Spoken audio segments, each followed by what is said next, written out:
This is Fortress on a Hill. Thank you for joining us. I'm Henry. And I'm Danny. We're here to tear apart recent stories about our nation's armed forces and our veterans. We hope you'll take a critical look at what's happening with our military, and we hope you enjoy the show. Now, let's get started.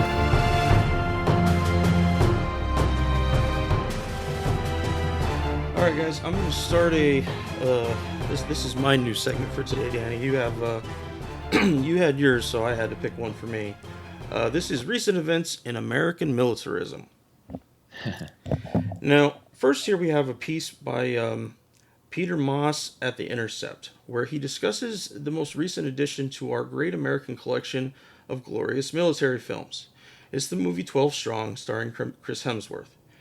Peter discusses a recent piece he enjoyed, discussing a changing wind in making films due to the Me Too movement, and he believes another genre is ripe to be included. It's the Jerry Bruckheimer genre, the Michael Bays and the John Woos of the world. Alright, here's this from Peter. Produced by Jerry Bruckheimer, which brought us Black Hawk Down, 12 Strong is an extravaganza about a special forces team that fought the Taliban in Afghanistan in the weeks and months following 9/11. During the movie's pivotal scene, the leader of the Green Berets, played by Chris Hemsworth, the grievously handsome star of the Thor franchise, decimates a hive of Taliban fighters with his rifle ablaze as he gallops ahead on his fearless horse. Yes, he's riding a horse. In the same way that Hemsworth's assault weapon goes rat-a-tat-tat and the bad guys fall like bulleted dominoes, the scene itself checks off one born-in-Hollywood cliche after another of the rugged gunslinger, the warrior in camo, good versus evil, the modern vanquishing the profane, a man at his fullest. Now, I don't plan to go point for point through this, but there was one thing here that really kind of blew my mind. I don't watch many war films these days, but here, check this out. Now, while 12 Strong is marketed as a true story based on a nonfiction book by Doug Stanton, there's nothing in Stanton's book that resembles the climatic scene of Hemsworth bravely shooting his way on horseback through a gauntlet of waiting for paradise Taliban soldiers. There is one passage in the book in which the Special Forces soldier who's portrayed by Hemsworth rides his horse into the corpse-strewn aftermath of a battle, but the fighting and dying are over by then. When I asked the film's public relations team about this difference, they sent me the following statement from Stanton. This scene is an amalgamation of the horse Taliban, and in which the American horse soldiers themselves observe and assisted. But as it appears in the movie, the same scene does not appear in my book. This is propaganda, folks. It is. It really is. I remember reading about the huge differences for Black Hawk Down between the author's actual portrayal of the events and what actually came up in the movie. And it is. It tries to show us stronger than we are, and more than anything else, as more righteous than we are. That we deserve to be killing these people, to be taking what we think is theirs, that it's ours. It's more neoliberalism, but still, it's just nasty.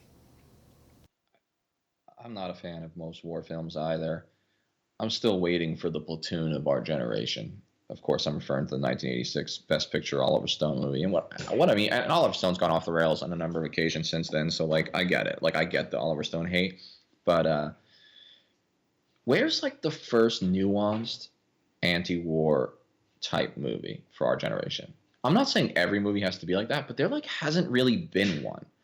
Even The Hurt Locker, which won Best Picture, was grievously inaccurate as to what EOD guys really do. Like, they don't do, like, sniper operations and raids and, like, taking down bombs, like, while blazing away at the enemy. Like, that's just not, like, the EOD, it does a disservice to them because they're, like, really brave, but not in the ways it was depicted in that movie, which just bothers me. And movies like 12 Strong, which I haven't seen yet, but I know what it's going to be. I've read the reviews. You know, you've brought up some really great points. Look, it's a hero drama, and there's a place for exciting action hero dramas, but there's also a place for reflective, nuanced films about the human condition and the nature of war and what it does to people and the gray areas between whether it's right to fight or wrong. none of those moral stories, none of those like human interest stories that get into the psyche of the veteran have really been told. I did see Thanks for Your Service or Thank You for Service, whatever it was called. And that did a pretty good job in the sense that it wasn't really a combat movie. It was more about mental health after coming back from war and deal with the VA. I thought it did a pretty good job, and that was based on a book as well by David Finkel. Um, for the most part, most of these movies have been like yarns. They're just propagandistic yarns. The story of that A team, which did in fact ride on horseback with the Taliban, is a story worth telling. Absolutely. It's such a story worth telling that it doesn't require embellishment like firing an M4 from a horse into a cave or whatever, because like it just does a disservice to those guys. A more interesting story is how did this team come to be in Afghanistan? Explain to me the the difficulty of the mission and how they had to give a lot of cash and suitcases to people. They also did some brave stuff, but they did some kind of morally gray things because we needed to get a foothold in Afghanistan. Like that's a more interesting story. I don't understand these films. I'll tell you, I think part of it is what I have called in the past military worship, and it's dangerous. If the American society went too far in one direction after Vietnam and was cruel to veterans or not thankful to veterans, that's wrong. I think a lot of that's been overemphasized, but it's wrong. Where it happened is wrong. But we've gone like in the other direction. You can't say a single thing critical about a soldier, and if a soldier does it, it's automatically right. And these movies, they're like they fawn and they adulate, and in the process, they suck the human element right out of these stories, and they turn them into Marvel characters. Shit, even Marvel movies have more nuance than most of these stories. All Yeah, right, they do. you know, I'm not even a huge fan of them, but I can admit that some of those movies are pretty good. They're pretty solid. And movies like this, they are propaganda. I totally agree with you. Hey, Oliver Stone, if you're listening, I wrote this book. I heard it's really good. I could definitely sell you a script. I mean, we definitely need the platoon of our generation. I would never pretend that I'm capable of writing it, but we need to see it at least once. At least once. Yeah, I'm still looking for it too. Who knows? All right, moving along in our adventures in militarism here. We're going to talk about all the military members who went to the State of the Union. And this is from Leo Shane III at Military Times. 15 different troops attended the State of the Union from various leaders. Actually, I take that back. I wrote this. Among them was an Army Staff Sergeant who saved a comrade's life who was severely injured by an IED blast, a retired Marine Corporal who lost both his legs and eyesight from an IED attack in 2007, and despite that, still re-enlisted in 2010. There is a Coast Guard avionics technician who was credited with saving dozens of people during last year's hurricane season, an Army Staff Sergeant who was transgender and expressed concern about not being able to serve openly given President Trump's stance on the matter, and finally, the first African American female first captain in the West Point Corps of Cadets. Did I say that right, Danny? Yep. So Okay. she was my student, Simone Askew. Yep, that's her. That's her. I could talk about her. That she's like the coolest girl ever. But I still think I know where your point's going, and I agree. Go ahead. So, anyways, notice I didn't mention any of the politicians that brought any of these people, and I don't particularly care. They're just tokens. They've turned these people into tokens that they can carry with them, and it's like coins, guys. I mean, we get coins at different times from a sergeant major. That's what it is. But they're worth they're it totally dehumanizes them. It's just a piece. It ends up being a piece of fucking metal. And I wrote a post for our Patreon stuff. If you guys if you become a contributor, you can go take a look. But I'll give you a little preview here. And I was talking about a recent discussion I had with my grandfather about medals and who could get awarded to. And I won't tell you much more not to give it away, but let's just say that my World War II veteran grandfather was pretty upset when I told him the truth about that. And if you're a civilian and you don't know what I'm talking about, please come contribute, take a read. It's really worth your time. I really enjoyed writing it. Um, but yeah, no, I can't re-emphasize that enough. Do you remember the cheap, or I don't know that they were cheaply made, but remember the cheap coins that we could buy from different Haji Marts? Sometimes Yeah. they'd have NFL ones, and they'd have Major League Baseball, and sometimes they'd have superheroes. I think I got a couple Marvel ones hidden somewhere. But you could buy them over there for cheap, super cheap. I don't remember exactly how much they were, but they weren't very expensive. I bought my dad a Rams one and brought it home to him. Don't let politicians do this, guys. Don't, the veterans, service members should not be props. But It's they just are. fucking gross. But they are, and this right here, that's what this was. Is you can't say it was anything other than using them for their own political benefit. Yeah, it's a parade. It's a partisan. It's a paltry partisan political parade. It sucks the nuance and it sucks the life right out of him again, just like those movies. Give you one example, and I think Simone should speak for herself. But you know, here's what you don't get when they just parade people in front of the cameras and say, look, more soldiers. Look how lovely. Look, we're the more patriotic party, or we're the more patriotic candidate because we have 9 soldiers. It was like during the election when Hillary had like 55 generals like signed a letter saying they supported her, but like 54 generals signed a letter saying they supported Trump. It's like, what does it all mean? You know what I mean? What, we just counting stars? Like, that's what it seems like after a while. Oh, this guy is missing a leg. Yeah, put him in the cameras. I mean, fuck him afterwards, but at least during this show, we'll parade him. Funny, I should say parade, since I think we're going to talk about that. But it's ridiculous. 2 things real quick, and then I'll kind of let it go. Number one, Simone Askew, who was the first African American first captain at West Point, was my student. She was my student. She's my friend. I mean, she watched my kids. Okay, she's a senior at West Point right now. She is phenomenal. I'm talking character, competence, intelligence. She is all of it. And the thing is, you lose that when you just parade her and say, look, first African American woman. She's so much more than that. She's a critical thinker who is a history major at West Point, who went to Vietnam on a trip that she chose to go to, who has some really complex views that I'll let her speak on.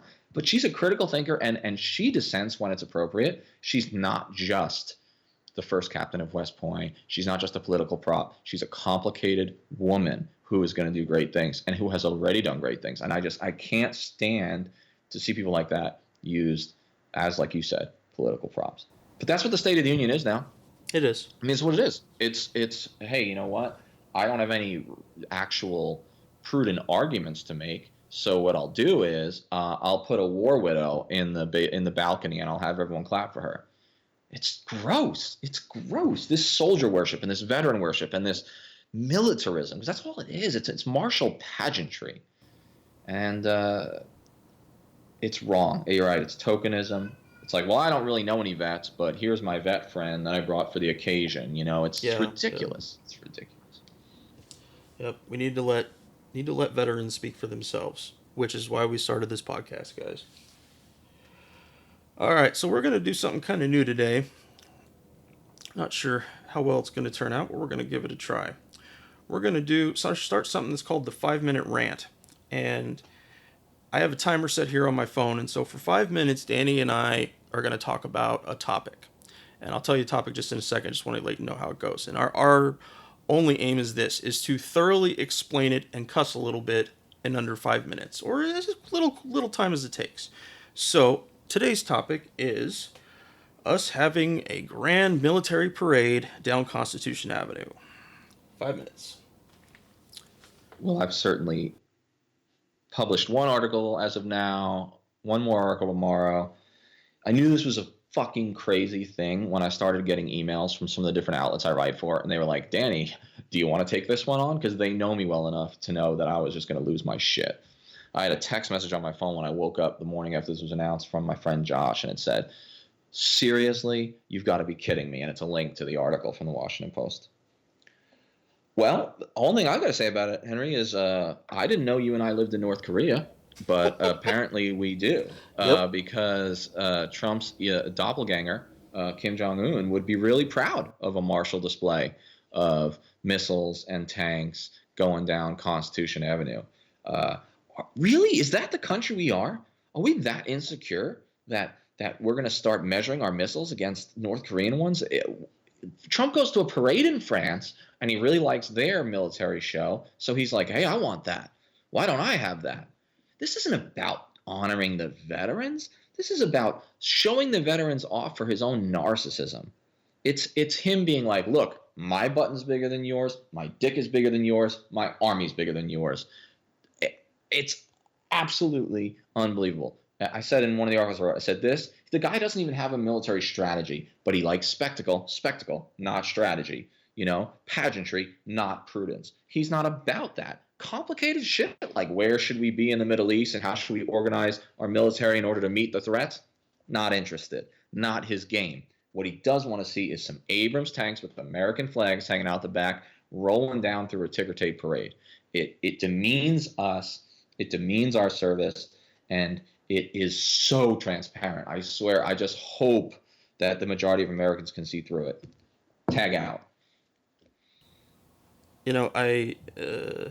One of the first thoughts I had, I was just kind of going through it mentally, and I thought to myself, what if just one of those Abrams drivers was to stop his tank, turn it off, and just get out in the middle of the parade? Hero. Absolutely, absolutely. I'm not saying anybody should do that because Lord knows what the UCMJ would get thrown on them for that. Yeah. And us for Yeah, incitement. yeah, yeah.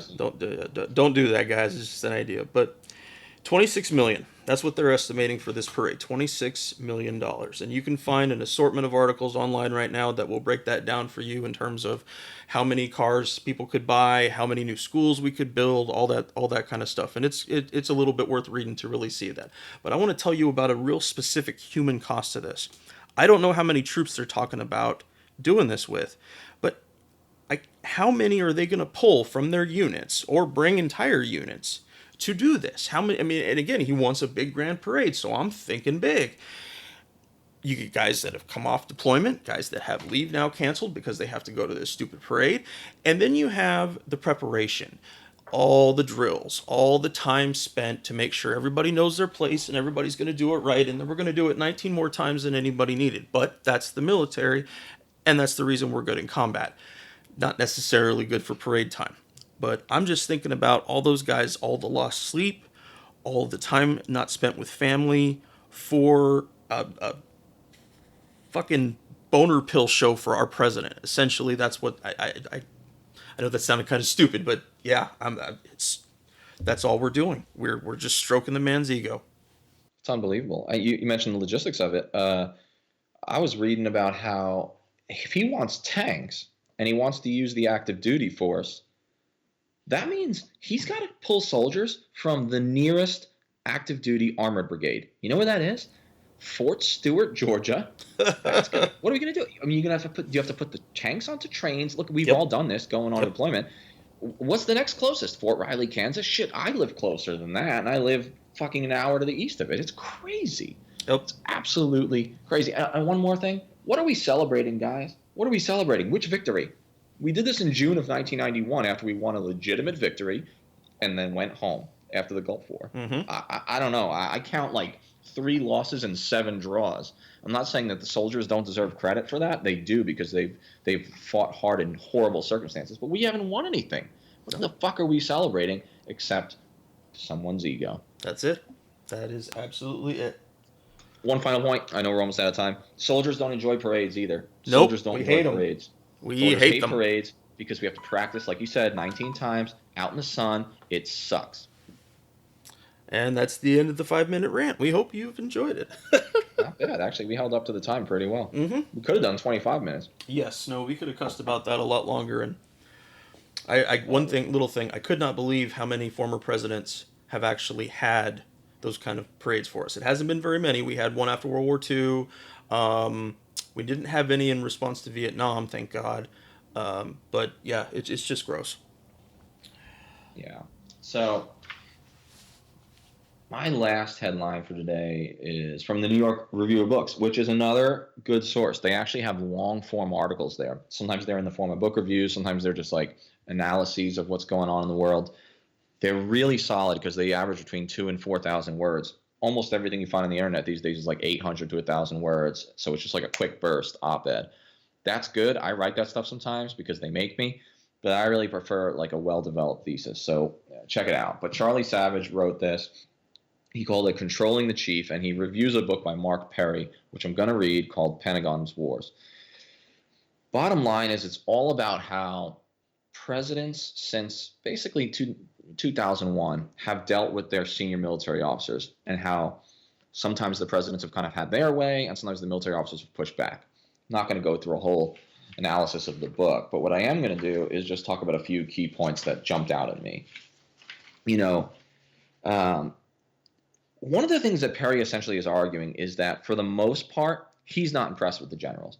He thinks that most generals have been yes men who've essentially gone along with whatever the presidents have come up with for the last 3 administrations and haven't pushed back enough and said, hey, this doesn't make sense. You're using the Army wrong. You're using the Navy wrong. We can't accomplish all this with the resources we have.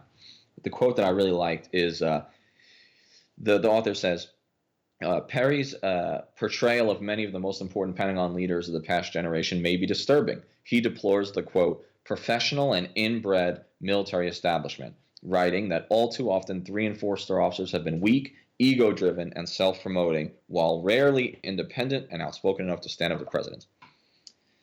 I agree. There's been some really great guys, and this isn't about just slamming the military or slamming the government. Don't get that impression. So in order to show that, I'll tell you who I really like. Martin Dempsey. Martin Dempsey was the 4-star general in charge of the Army until basically up until almost to the end of the Obama administration.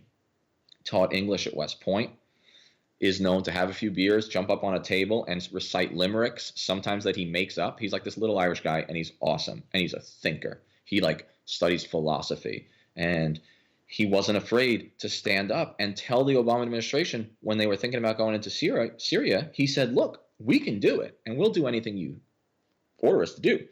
Here are all my concerns about it. Here's the problems, and here's why I think it's risky. And he went in front of Congress and the important armed services committees, and he said it. Good for him. But most generals are yes men. Why do I think that is? Same reason most colonels are yes men. And I think you'll probably agree with this with maybe even most sergeants at certain levels when they get to a certain level. The military positively reinforces can-do positivism. They positively reinforce through promotions and medals the people who do what their boss wants and mind meld with their boss so they never have to have a disagreement. There was this really awesome colonel. His name was Paul Yingling. Teaches high school now, I think, high school history. He's retired. Good for him. He wrote an article when the Iraq War was failing, arguing that the generals just lacked the strategic insight to realize, A, that the war wasn't working, and B, that it probably wasn't worth fighting. And he said, no one ever gets punished for poor generalship. And the final conclusion to his argument, which he got in some trouble for, he said, as it stands today, a private who loses his rifle stands to get in more trouble than a general who loses a war. Absolutely. Hell yes, that's true. It's still true. If we have this parade that President Trump wants, I think that all the generals who lost the last 3 wars should have to lead the parade, Not because I think they're bad guys, but because if we're going to celebrate defeat, if we're going to celebrate ties or draws, then let's call it like it is. Yep. We could lead off with Tommy Franks, who didn't have a plan for Iraq after the occupation. Yay, Tommy Franks. Then we could have Petraeus. Oh, he's the one that sold us the surge because it's going to fix everything. Oh, it didn't work. That's okay. We'll promote him to CIA director. Yay. Here comes Stan McChrystal, the Rolling Stone bad boy who thought he could apply the Iraq lessons to Afghanistan. Totally different country. Didn't work. Yay. Right? That's how they should have to do it. All this is ironic because the very thing that Mark Savage says and that Perry, who actually wrote the book, says, or Charlie Savage and Mark Perry, the very thing he can kind of criticize about the generals, that they're yes men who don't give their professional advice and don't push back. I wonder what McMaster, our current national security advisor, thinks of all that. Here's why I say that. McMaster wrote a book, which was his PhD dissertation called Dereliction of Duty, all about how, in his opinion, I think rightfully, the Joint Chiefs of Staff failed the United States Army and failed the United States by not telling Johnson that the Vietnam War wasn't working and wasn't going to work. I don't agree with all of McMaster's conclusions in the book, but I agree with his general premise. Now McMaster sits at the top of the Trump administration. Is he going to push back? So far, it doesn't seem like it. So far, it seems like he's just another interventionist who's going to get us involved in one more war after another. I just wonder what McMaster thinks when he reads a book like this, and does he recognize his own flaws in it? Because I think McMaster is salvageable. I think McMaster is brilliant. I think he's a good writer. I think he's a thinker. I agree with almost none of his conclusions about foreign policy so far. But I think he is, I hope, salvageable. I hope he's a guy that can critically think and has the potential to be better than he is. I'm not so sure about some of the other generals atop this administration. Take Kelly, who is now the White House Chief of Staff, which, oh, by the way, is the most political job in Washington. And the fact that a general is doing it makes me nervous. Okay? Because, like, that's not their role. And I know he's retired, but he is a political operative now. This guy, who used to work for Mattis, okay, it is an inbred institution, guys. Like, it just is. The generals all know each other. Oh, guess what? They pick each other.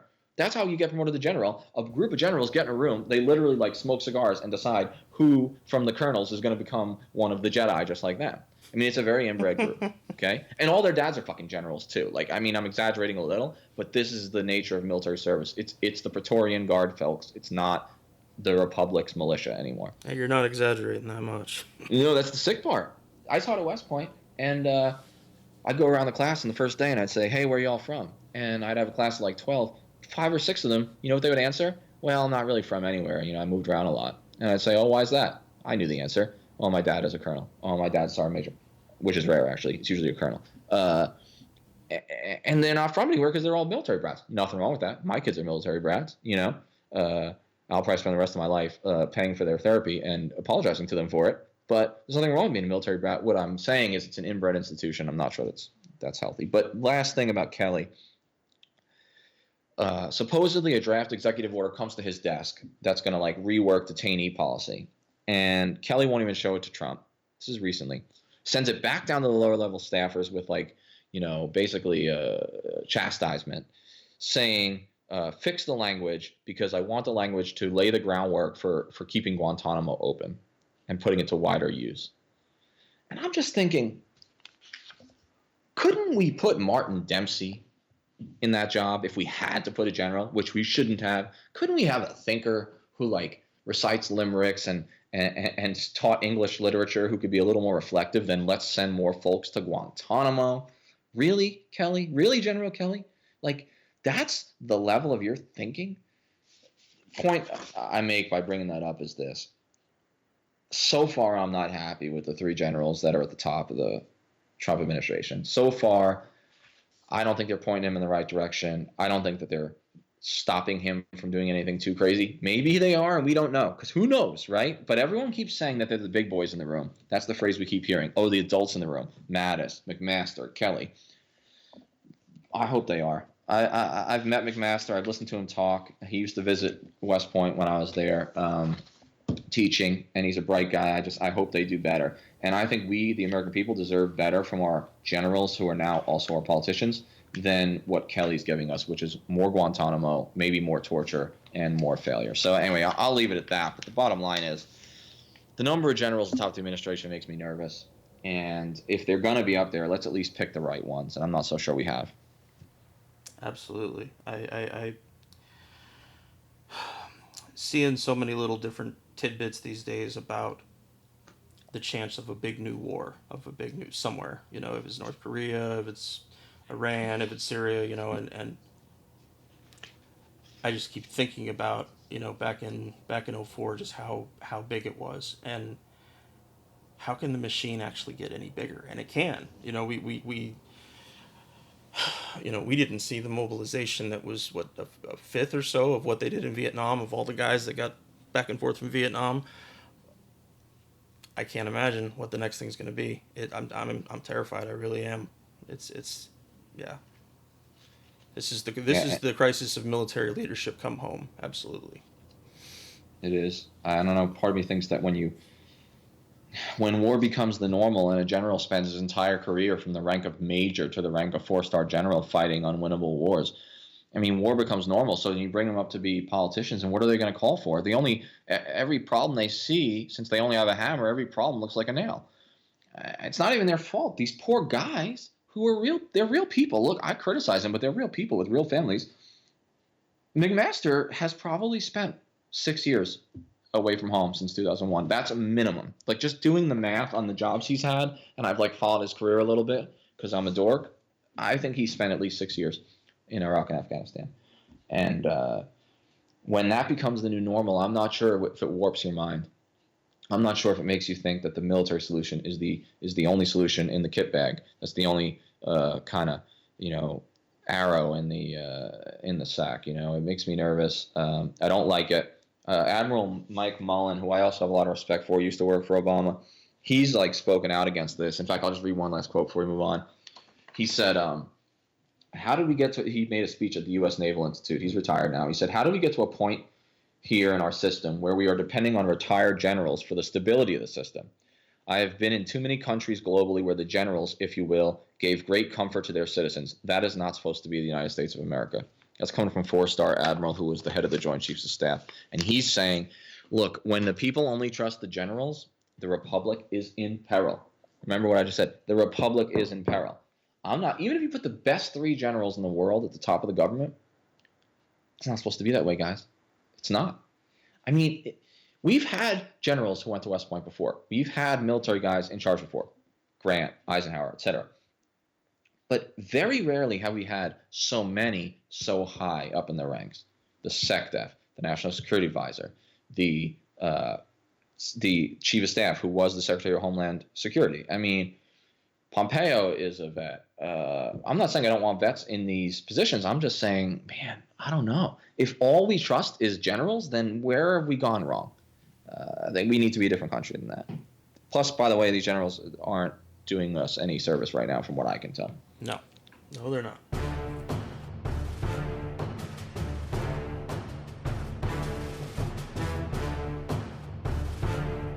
Thank you for joining us today.